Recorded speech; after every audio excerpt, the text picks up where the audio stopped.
اعوذ باللہ من الشیطان الرجیم بسم اللہ الرحمن الرحیم۔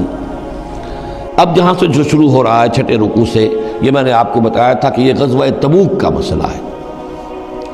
اس کا پس منظر بھی بیان کر چکا ہوں۔ سن 6 میں صلح حدیبیہ ہوئی۔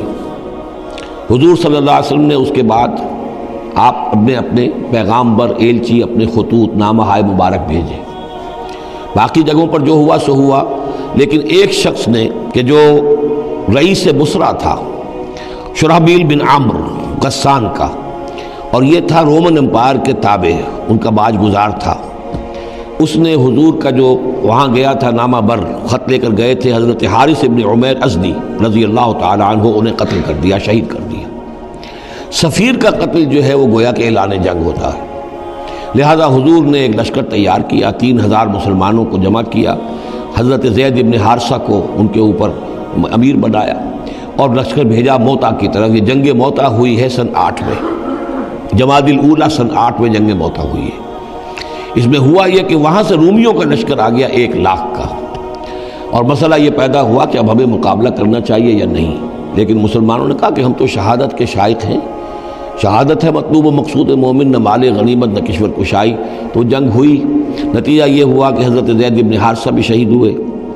پھر حضور نے پہلے ہی بتا دیا تھا کہ اگر وہ شہید ہو جائیں تو پھر جعفر ابن ابی طالب جو حضور کے چچا داد بھائی تھے، حضرت جعفر طیار، پھر وہ ہوں گے کمانڈر، انہوں نے چارج لیا، وہ بھی شہید ہو گئے۔ ان کے بعد حضور نے فرمایا تھا کہ عبداللہ ابن رواحہ انصاری ہوں گے، انہوں نے چارج سنبھالا، وہ بھی شہید ہو گئے۔ پھر آخر کار حضرت خالد ابن ولید نے خود اپنے ہاتھ میں کمان سنبھالی اور کسی طریقے سے وہ اپنے اس لشکر کو بچا کر لے آئے۔ تو یہ صورتحال ہوئی جنگ موتا کی۔ اس کے بعد نبی اکرم صلی اللہ علیہ وسلم نے پھر اعلان عام کیا کہ اب میں خود جاؤں گا، اور اب وہ جنگ تبوک کا مسئلہ ہوا کہ اب تمام مسلمان، ہر صاحب ایمان کے لیے میرے ساتھ نکلنا ضروری ہے، ہم تبوک تک جائیں گے۔ تبوک آخری سرحد تھی کہ جو رومن امپائر جہاں سے شروع ہو جاتی تھی، یہ حجاز کا آخری شہر ہے۔ مدینے سے جہاں تک میرا اندازہ ہے کوئی 300 ساڑھے 300 میل شمال میں ہے، اور بڑا سخت جو ہے صحرا درمیان میں آتا ہے۔ شدید گرمی کا موسم تھا، شدید گرمی کا موسم، تب طویل سفر۔ ادھر فصل تیار تھی کہ کھجوریں پکی ہوئی تھیں، اگر انہیں اتاریں گے نہیں وقت پر تو ضائع ہو جائے گی، اور اگر سب مرد چلے جاتے ہیں تو عورتیں تو کھجوریں نہیں اتار سکتی، یہ کھجور کا اتارنا جو ہے پھل کا وہ آسان کام نہیں ہوتا۔ یہ سارے ایسے امتحانات جمع ہو گئے کہ اس کے لیے اہل ایمان کا بھی آخری امتحان ہو گیا، جس کے نتیجے میں جو منافقین تھے ان کا گویا کہ تش تش بام ہو گیا، ان کا معاملہ، ان کی کمزوریاں، ان کی خباثتیں کھل کر سامنے آ گئیں۔ تو یہ یوں سمجھیے کہ یہ 11 رکوع منافقین کے موضوع پر قرآن مجید کا آخری مقام اور ذروۂ سنام ہے۔ جیسے کہ اس سے پہلے سورہ نساء کے اندر بہت بڑا حصہ جو ہے، تقریباً نصف سورت جو ہے وہ متعلق تھی منافقین سے ہی۔ یہاں پر بھی یوں سمجھیے کہ یہ 11 رکوع جو ہیں وہ بہت سے مضامین اس میں آئیں گے، لیکن یہ کہ ایک جو درمیان میں یوں سمجھیے کہ جو دھاگا ہوتا ہے جس میں موتی پروئے ہوئے ہیں، ان میں وہی منافقین کا مضمون ہے۔ تو اس میں یہ ہے کہ آپ کو معلوم ہے کہ حضور 30,000 کا لشکر لے کر گئے تھے، اور اس میں وہاں جا کر ہرقل اگرچہ موجود تھا، ہرقلیس، لیکن اس نے مقابلے میں آنے کی جرت نہیں کی۔ وہ پہچان چکا تھا کہ یہ اللہ کے رسول ہیں، اور میں اگر براہ راست ان کے مقابلے میں آؤں گا تو مار کھا جاؤں گا۔ حضور وہاں مقیم رہے، وہاں کے آس پاس کے لوگ آئے، انہوں نے معاہدے کیے، اپنی سرحدوں کو آپ نے محفوظ کیا، اور پھر آپ واپس آ گئے۔ گویا کہ جنگ کی نوبت نہیں آئی، لیکن یہ کہ دھاک بیٹھ گئی حضور کی اور مسلمانوں کی کہ سلطنت روما نے پسپائی اختیار کی ہے، رومن امپائر مقابلے میں آنے کی ہمت نہیں کر سکی۔ تو وہ جو بھی جنگ موتا کی وجہ سے جو کچھ ہوا اکھڑی تھی، اللہ تعالیٰ نے اس ہوا کو دوبارہ جو ہے قائم کر دیا۔ بہرحال اس کے بعد یہ سلسلہ آگے بڑھا حضرت ابوبکر کے زمانے میں، کیونکہ حضور نے اپنے مرض وفات میں بھی ایک لشکر تیار کر دیا تھا، اور زید ابن حارثہ رضی اللہ تعالیٰ عنہ کے بیٹے حضرت اسامہ ابن زید کو اس کا سربراہ مقرر کیا تھا۔ جب آپ کا انتقال ہوا ہے تو وہ لشکر تیار تھا۔ اب اس موقع پر جو منافقین کی جان پر بن گئی، تو خطاب تو شروع ہو رہا ہے یا ایھا الذین آمنوا سے، لیکن وہ بات ذہن میں رکھ لیجیے جو میں نے سورہ نساء میں آپ سے کہی تھی کہ منافقین سے بھی خطاب ہوتا ہے تو یا ایھا الذین آمنوا کے صیغے سے ہوتا ہے، اس لیے کہ وہ بھی مسلمان تھے، ایمان کا دعویٰ کرتے تھے۔